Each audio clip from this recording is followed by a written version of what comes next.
नमस्कार दोस्तों, कैसे हैं आप लोग। आज हम इस वीडियो में मॉडर्न हिस्ट्री का topic second Anglo Mysore war इसको देखेंगे। इसका एक रिवीजन करेंगे कि सेकंड एंग्लो मैसूर वॉर में क्या होता है, कौन सी ट्रीटी है, इसका बैकग्राउंड क्या है, तो वो हम फटाफट देख लेते हैं। हमने फर्स्ट एंग्लो मैसूर वॉर को डिटेल में एक रिवीजन किया था, तो उसको आप देख सकते हैं। और ये जो सारे नोट्स है मेरे, मैं आपको पहले ही बता देता हूँ भाई, बुक्स तवा जो चैनल है वहां से, और कुछ नोट्स थोड़े बहुत इधर उधर की बुक्स है। तो देखो भैया, फर्स्ट एंग्लो वॉर तो हो गई थी, अब उसके बाद सेकेंड एंग्लो मैसूर वॉर होती है। और ये देखो, फर्स्ट एंग्लो मैसूर वॉर होती है 1769 में एंड, और सेकंड एंग्लो मैसूर वॉर है वो 1780 में। अभी ये 11 साल के बीच में ऐसा क्या हुआ कि ये सेकंड एंग्लो मैसूर वॉर हो गई। First Anglo Mysore war treaty of Madras से एंड हो जाती है। It was agree that they would help each other. भाई ट्रीटी होती है, जो ट्रीटी ऑफ मद्रास में क्या बोला जाता है कि वो एक दूसरे, ब्रिटिश ईस्ट इंडिया कंपनी और हैदर अली मैसूर एक दूसरे की हेल्प करेंगे जो फॉरेन अटैक होंगे उनके केस में। बट व्हेन मराठा जब अटैक करते हैं मैसूर पे इन 1771 में,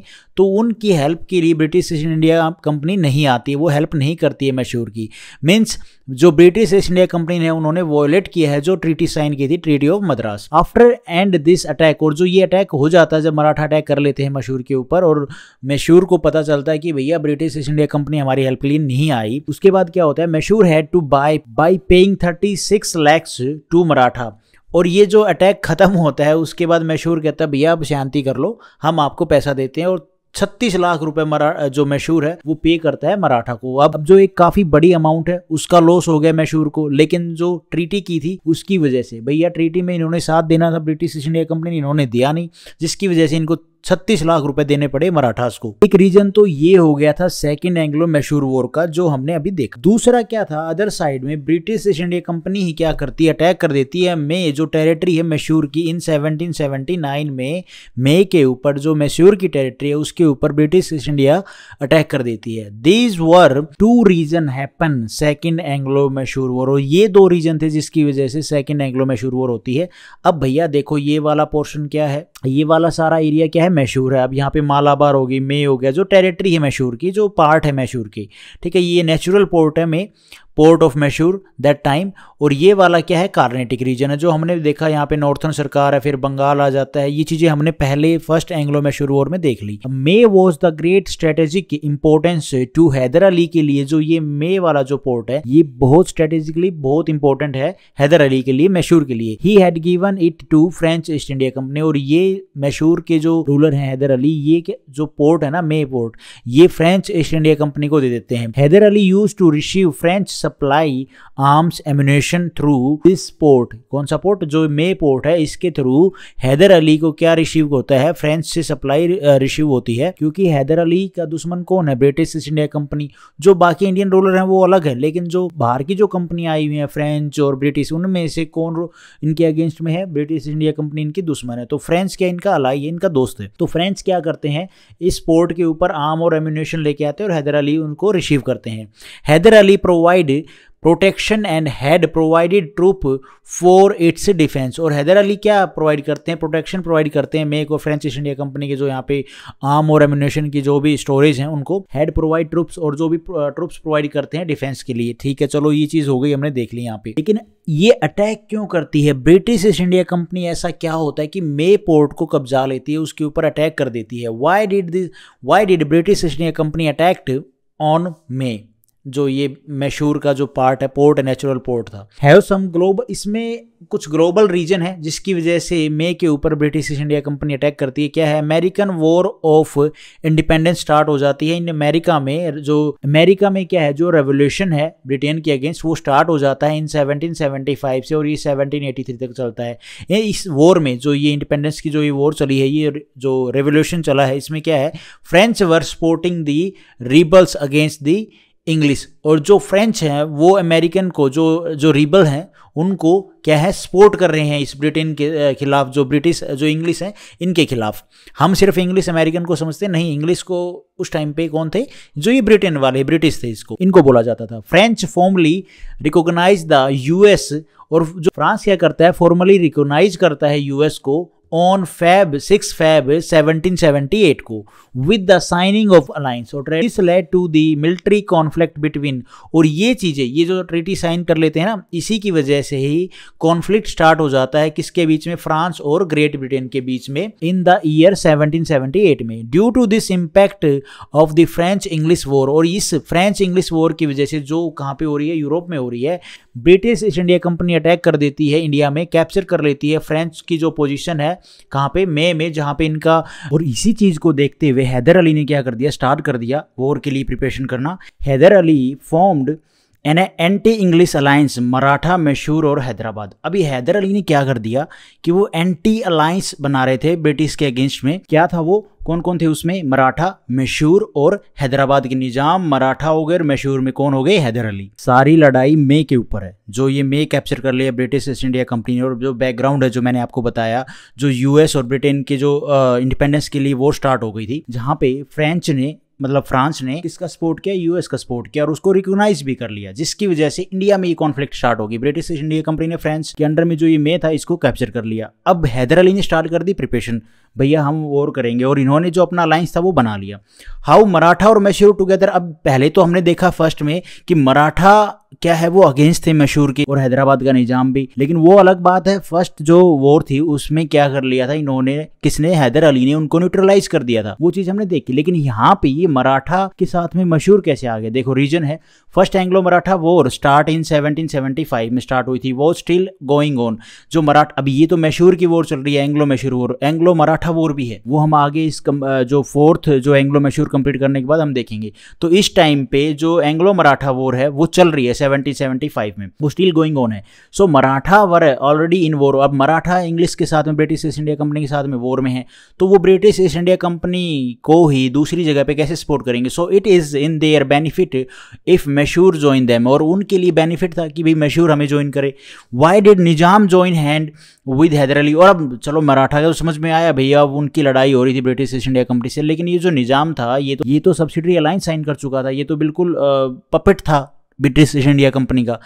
तो इसने कैसे हैदर अली को, जो मैसूर के रूलर हैं, इनको ज्वाइन कर लिया, because British had acquired northern सरकार अगेंस्ट हिज विल। जो हमने पहले पढ़ा फर्स्ट में कि जो मुगल एम्पायर है उससे ब्रिटिश क्या लेके आए, ग्रांट लेके आ गई, पेपर पे साइन करवा के ले आए कि भैया हमने आपको हराया था, आप हमें अब नॉर्थन सरकार को हमें दे दो, क्योंकि जो ये निजाम बैठा है हैदराबाद में ये हमें नहीं दे रहा। तो जिसकी वजह से दिल्ली से ये लेके आ गए और फिर इन्होंने कैप्चर करना स्टार्ट कर दिया नॉर्थन सरकार को। फिर लास्ट में आके क्या करते हैं हैदराबाद के निजाम, जो आसफ जा सेकंड थे, उन्होंने क्या किया कि भैया आप हमें रेंट दे दो, हम आपको दे देंगे।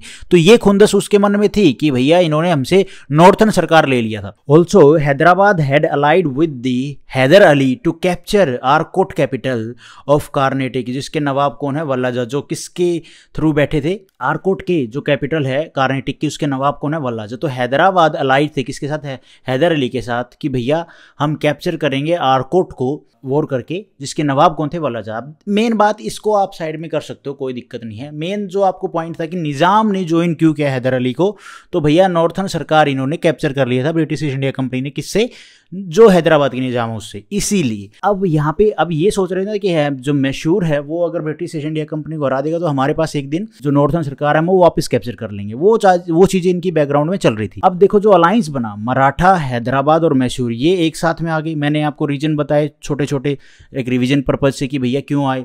अब अपोजिट में कौन था, कार्नेटिक के नवाब वल्लाजा। ये Wallajah British East India company के साथ में है, क्योंकि जो ये आरकोट है कार्नेटिक की कैपिटल, यहाँ पे क्या है, फ्रेंच ईस्ट इंडिया कंपनी का स्पोर्टिव राजा था, लेकिन ब्रिटिश ईस्ट इंडिया कंपनी ने वल्लाजा को आगे लेके आके फ्रेंच को और वहाँ से भगा के, जो वहाँ के जो नवाब थे पहले, जो फ्रेंच ईस्ट इंडिया कंपनी का मतलब स्पोर्टिव था, जिसको सपोर्ट करके बनाया गया था, उसको हटा के वल्लाजा बने थे। अब इसी चीज को हैदराबाद के जो निजाम है ये इस चीज को कह रहे थे भैया ये गलत हुआ है, कि भैया ये तो गलत हुआ, इसीलिए इन्होंने हैदर अली का सपोर्ट किया। समझ रहे हो आप। अब वल्लाजा क्या है, वो तो इनके अगेंस्ट है, क्योंकि क्योंकि हैदराबाद का निजाम चाहता है कि भैया हमारा बंदा बैठेगा कर्नाटक के आर्कोट की कैपिटल पे, ये वल्लाजा जो ब्रिटिश ईस्ट इंडिया कंपनी का सपोर्टिव है ये नहीं। तो अब मेन जो सेकेंड एंग्लो मैसूर वॉर के जो एक दूसरे के अपोजिट कौन खड़े हैं, मराठा, हैदराबाद, मैसूर, और एक साइड में है कर्नाटक के नवाब वल्लाजा और ब्रिटिश ईस्ट इंडिया कंपनी। जुलाई 1780 में क्या होता है, Hyder Ali had the siege of Arcot. अब हैदर अली क्या स्टार्ट कर देते हैं भैया, कैप्चर करना स्टार्ट कर देते हैं। वो जो आर्कोट है, कर्नाटक की कैपिटल है ये, इसको घेरना स्टार्ट कर देते हैं। तो देखो भैया ये आर्कोट कैपिटल होगी, यहाँ पे कौन बैठे हैं, नवाब वल्लाजा बैठे हैं, हैदर अली यहाँ पे हैं भैया, निजाम के ट्रूप्स यहाँ पे हैं एक साइड में, और जो मराठा के ट्रूप हैं ये इस साइड में, यहाँ पे हैदर अली है। वल्लाजा रिक्वेस्ट करते हैं his ally the English for military support, और ये चारों तरफ से घिर चुके हैं। तो वल्लाजा कहते हैं भैया ब्रिटिश ईस्ट इंडिया कंपनी से कि भैया आ जाओ अब तो ट्रूप्स भेज दो। For help Wallajah British East India Company ready a contingent led by Hector Munro. अब ये एक आर्मी, एक ट्रूप्स का ग्रुप होता है जिसको कॉन्टिजेंट बोला जाता है, ठीक है। इसको कौन लेड कर रहे थे, हेक्टर मुनरो जो थे ये लेड कर रहे थे at Fort Saint George Madras में। अब ये वल्लाजा की हेल्प के लिए ये भैया अपना कॉन्टिजेंट लेके चलते हैं। सेकंड कॉन्टिजेंट जो टुकड़ी है वो रेडी है गुंटूर में, नॉर्थन सरकार में, क्योंकि नॉर्थन सरकार में कौन है, किसका कंट्रोल है, ब्रिटिश ईस्ट इंडिया कंपनी का। ये जो सेकंड कंटिजेंट है, टुकड़ी है, ये किसके द्वारा लेड की जा रही है, कर्नल विलियम बैली के द्वारा। They both meet in Conjeevaram. ये दोनों का क्या है, मिलना था कहाँ पे, केंजीवरन में। ये यहाँ से चला कहाँ से, मद्रास, सॉरी एक चला मद्रास से और दूसरा चला नॉर्थन सरकार से, और इन दोनों टुकड़ियों को एक पॉइंट पे मिलना था और फिर ये आगे अटैक के लिए बढ़ते। तो कहाँ पे इनको मिलना था, कांजीवरम में। And together attack on Hyder Ali, और ये यहाँ पे आके यहाँ पे मिल के कांजीवरम में ये अटैक करेंगे हैदर अली पे। लेकिन ऐसा नहीं होता है, हैदर अली और मराठा और निजाम आर्मी के ऊपर। बट टीपू क्या करते हैं भैया, जो मैसूर के हैं जो रूलर हैं टीपू सुल्तान, टीपू इनको ब्लॉक कर देते हैं। यहाँ पे क्या है, कांजीवरम है ना, ये यहाँ पे मिलने से पहले, इन दोनों को यहाँ पे मिलने से पहले ये इनको ब्लॉक कर देते हैं। लेकिन टीपू क्या करते हैं, टीपू सुल्तान ब्लॉक कर देते हैं ये जो कर्नल बैली की जो टुकड़ी आ रही है, इसको रोकने के लिए कि भई ये कांजीवरम में दोनों टुकड़ियां ना मिले। और ये कहाँ पे इनको ब्लॉक कर देते हैं, पोल्यूर में। ये जो पोल्यूर है यहाँ पे 70-80 में, तो ये कांजीवरम में दोनों नहीं मिल पाते हैं, क्योंकि पोल्यूर में तो पहले ही टीपू ने जो कर्नल बैली की टुकड़ी आ रही है उसको रोक लिया, और वहाँ पे बैटल होती है, बैटल ऑफ पोल्यूर इन 70-80। इसकी प्रोनाउंसिएशन देख लेना, थोड़ा बहुत मैं ऊपर नीचे बोल रहा हूँ। English army was defeated under colonel Baillie, और इंग्लिश जो आर्मी है, जो कर्नल बैली के अंडर में जो टुकड़ी थी, वो हार जाती है टीपू से। एक टुकड़ी को तो साइड में कर दिया टीपू ने, जो मिलने वाले थे कांजीवरम में। अब कर्नल विलियम बैली सरेंडर कर देते हैं, चलो भैया इन्होंने सरेंडर कर दिया। Hector Munro army attack by Hyder Ali, और जो हेक्टर मुनरो की आर्मी आ रही थी उसके ऊपर उनके अटैक करने से पहले ही हैदर अली अटैक कर देते हैं।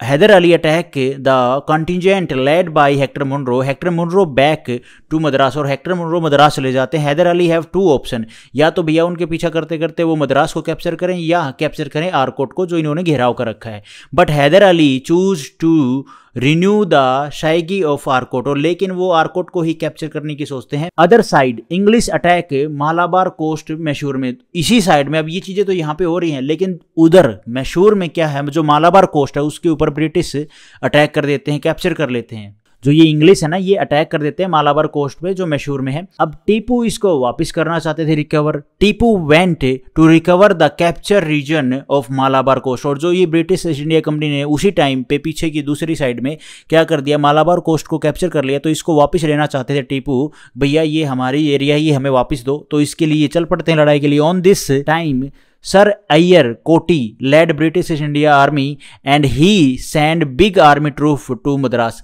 अब यहाँ पे क्या होता है कि भैया इस टाइम पे जो सर अय्यर हैं कोटी, ये British East India company army को लीड कर रहे थे, और ये बिग आर्मी जो ट्रूप है वो भेजते हैं कहाँ पे, मद्रास में। ये जो मालाबार कोस्ट है ये टीपू इन्होंने ब्रिटिश ईस्ट इंडिया कंपनी ने कहाँ पे कैप्चर की है, मैसूर में। लेकिन जो सर अय्यर है वो मद्रास में भेज रहे हैं, किसको, आर्मी को, जो उनकी बिग आर्मी है उसको। टीपू तो चाह रहे थे भैया हमारा जो कैप्चर एरिया उसको मैं निकालूं कैसे भी। Sir Eyre Coote detected both the Maratha and Nizam from Hyder side. अब सर अय्यर क्या करते हैं, डिटेक्ट करते हैं कि भैया मराठा और निजाम को, इनको तो अलग करना पड़ेगा हैदर की साइड से।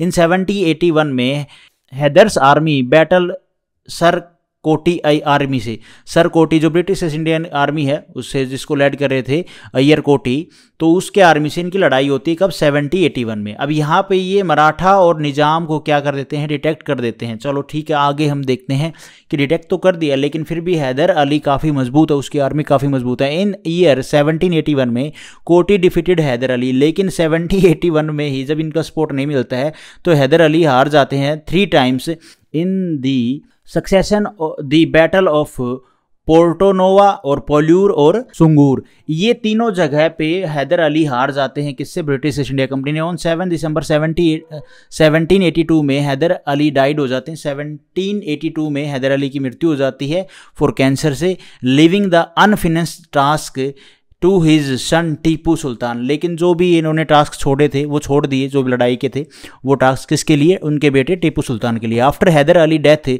Tipu Sultan carried on the war for 1 year without any positive outcome. और जो टीपू सुल्तान है, ये जो इनके पिताजी छोड़ के गए थे इनके लिए जो लड़ाइयाँ, ये 1 साल तक लड़ते हैं लेकिन कुछ पॉजिटिव आउटकम नहीं आता है। क्योंकि आपने यहाँ पे ऊपर देखा ना कि जो हैदराबाद के निजाम और मराठा, इन्होंने साथ छोड़ दिया किसका? हैदर अली का। और उसके बाद हैदर अली की मृत्यु भी हो जाती है। फिर जो भी लड़ाइयाँ जो हाफ में छोड़ के गए हैं वो टीपू सुल्तान 1 साल चलाते हैं लेकिन कोई पॉजिटिव आउटकम नहीं आता है। मार्च 1784 में एक पीस ट्रीटी आती है भैया, जो साइन होती है ब्रिटिश ईस्ट इंडिया कंपनी और मैसूर के बीच में, treaty of Mangalore. As per इस ट्रीटी के अकॉर्डिंग, जो ट्रीटी ऑफ मैंगलोर है इसके according, both the party gave back the territory they had acquired during the war. और दोनों एग्री करते हैं कि भैया जिसने जिसकी टेरिटरी कैप्चर की है वो एक दूसरे को रिटर्न करेंगे। इसी के साथ सेकंड जो एंग्लो मैसूर वॉर है वो एंड हो जाती है। होप आपको इस रिवीजन से एक बेसिक सा आइडिया हो गया होगा कि सेकंड एंग्लो मैसूर वॉर में किसका क्या क्या रोल था। थोड़ी सी तो लेंथी है, थोड़ा सा कंफ्यूजिंग भी थी अगर ऐसे याद करें तो, बट कोई बात नहीं, आप रिवीजन कर सकते हैं। Thank you for watching this video. Video आपको ठीक लगी तो लाइक करना, चैनल पे नए हो तो गाइस सब्सक्राइब करना।